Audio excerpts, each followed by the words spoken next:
QuickBooks Pro Plus Desktop 2022 OneNote presentation, inventory reports. Let's get into it with Intuit, QuickBooks Pro Plus Desktop 2022. Here we are in OneNote. If you have access to OneNote, would like to follow along, icon left-hand side, topic introductions, 4140 inventory reports. Also take a look at the immersive reader tool, topic introductions, also in the text area with the same name, same number, but with transcripts. Transcripts that can be translated into multiple languages and either listened to or read in them. Same name and number as presentations as well. Topic introductions designed to give an introduction to the topic, provide screenshots, links where applicable, give accounting background to supplement and complement the presentations, and can be used to follow along with the presentations if you don't have access to the software at that time.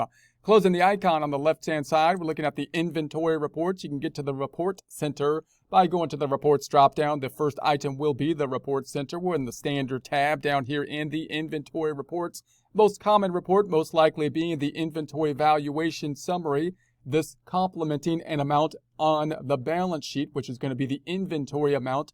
Remember that if you have inventory tracking turned on, then you're tracking the inventory on a perpetual inventory system. You not only want the dollar amount on the balance sheet, but you want it broken out by the inventory units that you have and the units as well as the dollar amount. So we got the inventory units on the left-hand side, on-hand amount in terms of the units, the average cost, the asset value, percent of the total, and they also give us the sales price. That's not what they're going to be on the balance sheet for, but that's going to tell us what we would sell them for the retail price, what we would expect to see on an invoice and a sales receipt when we make the sales. Here's the balance sheet. We're looking here and concentrate on the inventory assets. Inventory assets recorded here by the total dollar amount that we would then want to be supported by the subsidiary ledgers.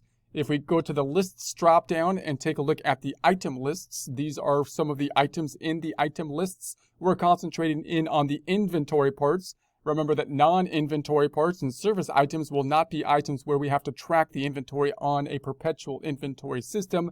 The items are the ones that will. If we go into an item, we have an item part here. We've got the name of the item part. The major components will be the description, the cost. This is how much we purchase them for. When we sell them using an invoice or sales receipt, they're going to go to the cost of goods sold on the expense side of things. When we sell them on the sales side, this will be the description. This will be the sales price. They put it at 0 here, so you would then populate it when you create the invoice.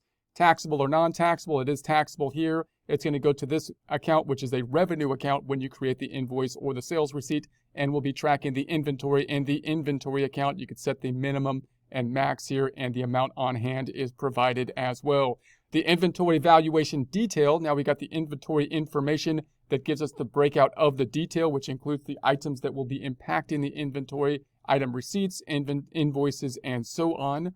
Then we're moving on down to the next report, the inventory stock status by item. So we're getting the detail about the stock status, not concerned so much with the cost in terms of dollar amounts or the price, but the units that we have. So we got the preferred vendor, the reorder, the max, the on-hand, the purchase order, the reorder quantity, and the sales per week information up top.